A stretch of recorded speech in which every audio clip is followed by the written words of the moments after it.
Good evening, miss. I'm Dr. Reed, the new surgeon at the Pembroke Hospital. And who are you? Your name has no meaning to me, mortal. You're nothing but dust blown by the winds of eternity. I beg your pardon? What are you begging for, mortal? My clemency? Well, tonight maybe I'm inclined to mercy. You'll never forget the night you met Thelma Howcroft. You keep calling me mortal. Why is that? And if I'm mortal, what are you? Well, Dr. Reed, if you must know, I'm a vampire.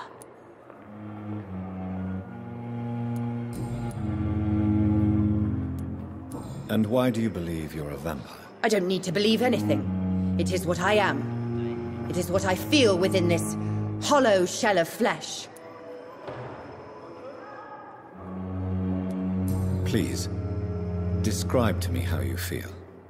What is it like to be a vampire? I can hear my body crumble from the inside as my flesh cracks and fades. I sense the last pulse of pustulant blood within my drying veins. I need new blood. I see. Have you ever heard of Cotard's syndrome, Miss Howcroft? Never. It's a mental illness discovered by a French neurologist named Jules Cotard. The affected patients are delusional. They believe that they are putrefying, that they are dead, a ghost or a ghoul, or in your case, a vampire. Delusional, you say?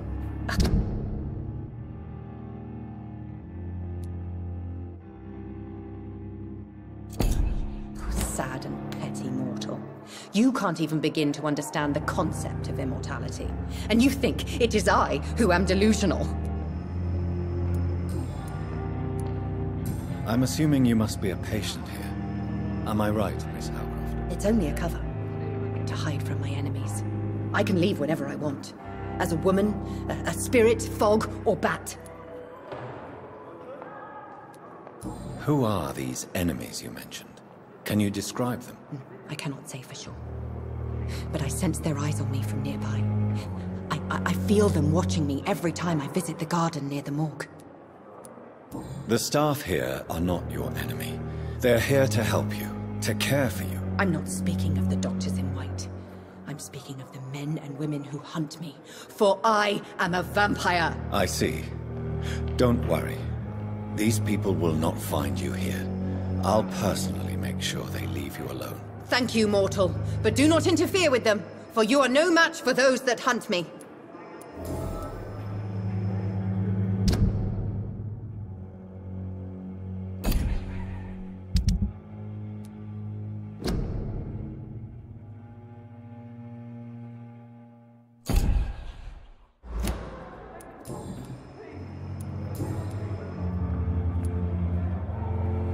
Who are you really, Miss Howcroft? I mean, apart from being a vampire. Is that not enough for you, puny mortal? What do you require? Proof of my powers? I'm curious to know who you were before becoming a vampire. No, it's such a long time ago, I don't remember. Centuries of unholy life can have strange effects on one's minds, you see? I'll leave you, Mistress of the Dark, to your nocturnal activities.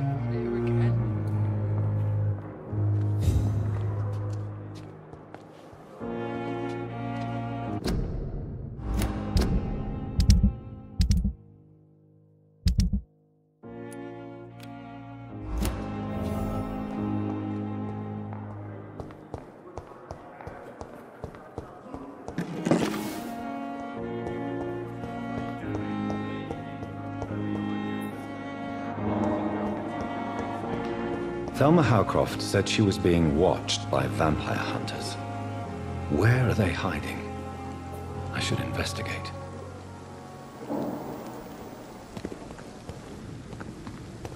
never ceases to amaze me how the dead seem peaceful and lost at the same time.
You are going to reveal all your secrets to me.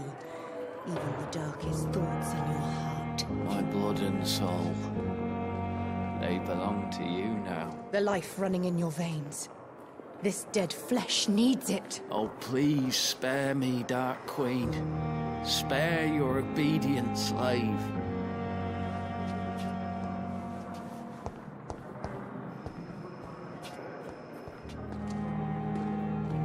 Good evening, Miss Howcroft. How are you tonight? I need blood, Doctor. Warm, rich, vibrant blood.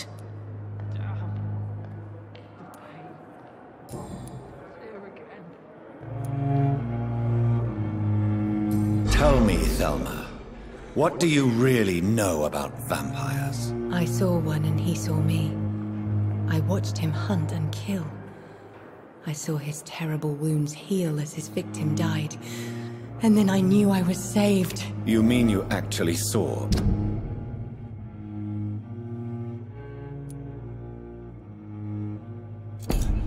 A vampire? Here in London? Yes. And it has been the answer to my pain. I must drink and kill to regenerate my decaying body.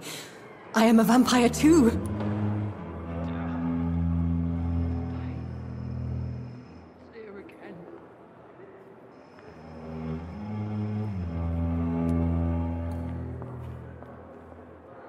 You are no vampire.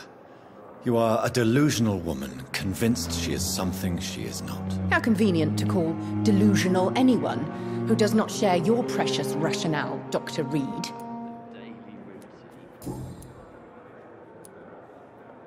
I have made inquiries about the men who were tracking you, Miss Howcroft. I did not expect a mortal to have this sort of courage. Speak, Doctor. Why are they hunting me down? It was a misunderstanding. These hunters were in fact looking for a very different creature, but they mistakenly put their sights on you. I knew it. I have become undone. Those hunters have discovered me, but they don't know what I'm capable of. If you'll accept some advice from a petty mortal, I think you should assume a low profile and just quietly disappear into the shadows. You are right. And you have served me well, mortal. Take this as a reward for your time. Perhaps I will allow you to drink deep of my blood. One day. Thank you. I'll keep that proposition in mind.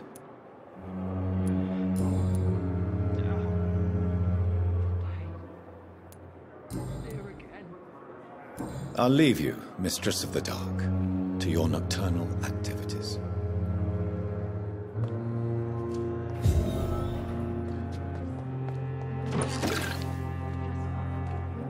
Good evening, sir. Can I help you? Unless you're here to fix my face. No. I don't think you can help me. I'm Dr. Reed. I've recently taken the position of head surgeon here. War injuries, am I right? You guessed right, Doctor. German shell took my pretty little mug right off. But they still call me Thomas Elwood.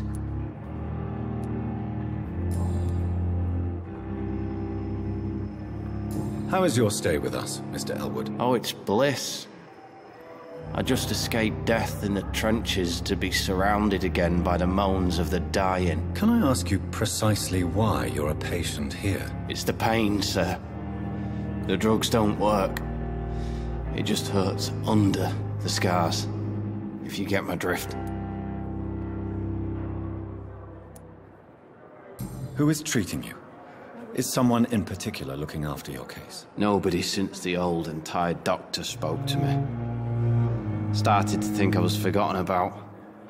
Wouldn't blame you. You don't seem worried by that. My face hurts so much more when I smile or cry. I've learned it's easier not to speak. But be assured I'm smiling inside. Can I do anything for your pain? Nurses gave me a bunch of pills. No effect. Told you. It's like the flames are under my skin, burning away. Why do you feel responsible for the injury, Thomas? What really happened? I wasn't disfigured by any German shells.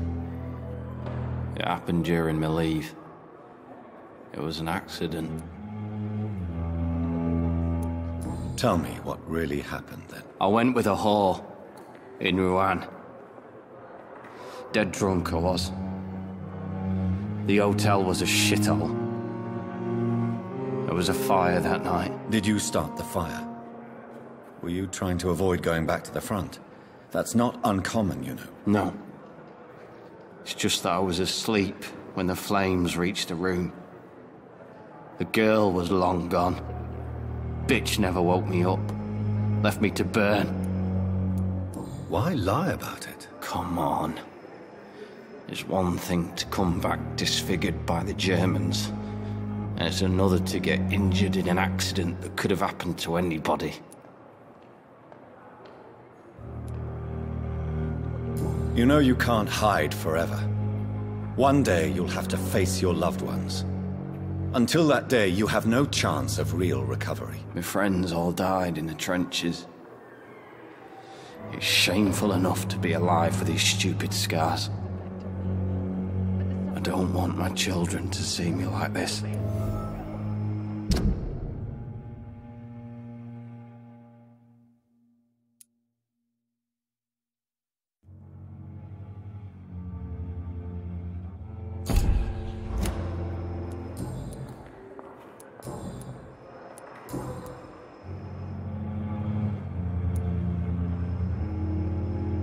Where were you stationed, sir? Did you serve for long? I really don't want to talk about all this shit. No offense. I was pushing too much. I served in France myself. I just wanted to know what happened to you. You were an officer, weren't you? Then I doubt we fought the same war, sir. No offense. You told me before you don't want your children to see you like this. Do you have any other family? My sister Agatha has raised me nippers since their mother died. Don't want them to look at me like this.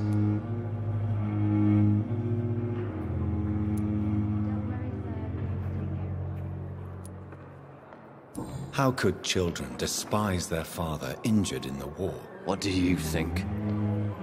They saw me. Once. My poor angels left the room crying. They keep on having nightmares every week, my sister told me. Your sister's not a child. I'm sure she has nothing but respect for a wounded soldier, and you are her brother. You don't know my sister Agatha. She may be young, but she's all discipline and morality. If she ever found out what really happened... She doesn't have to know. She's a sly one, my sister. One day she'll find out the truth and knock 7 bells out of me. Nah. I'm better off here. How close are you to Miss Horcroft?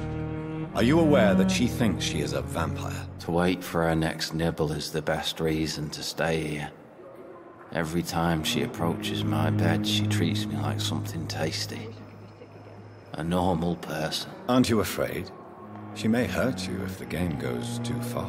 She's quite harmless, I can assure you. Her head's broken inside is all. While I'm busted on the outside. But she's still beautiful. Living proof that there's hope for me.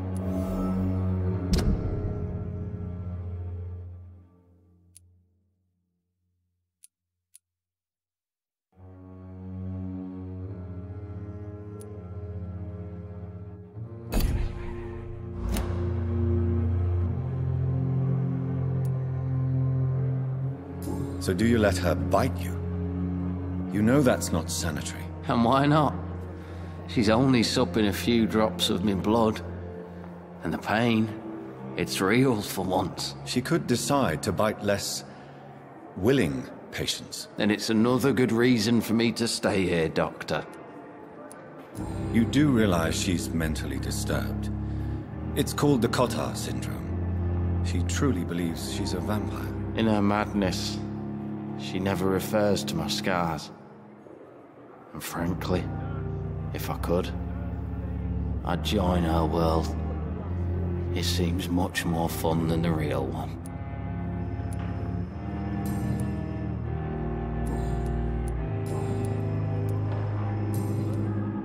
goodbye for now, Mr. Elwood. Damn.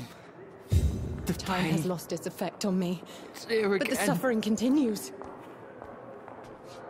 Good evening, Miss Howcroft. How are you tonight? I need blood, Doctor.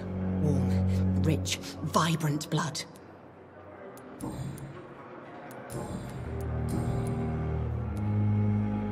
Tell me, Thelma, why do you feel so attached to Mr. Elwood? Why him? I'm not sure, Doctor. I think we have a bond of some sort. We've both suffered so much. He's the only mortal I find interesting.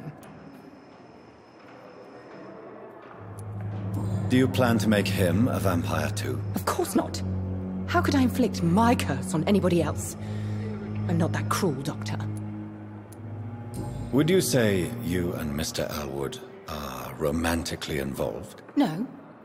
No, Thomas is a delicate soul. Even though he disguises it. But I am not the woman he needs. No, for I am a vampire, Doctor.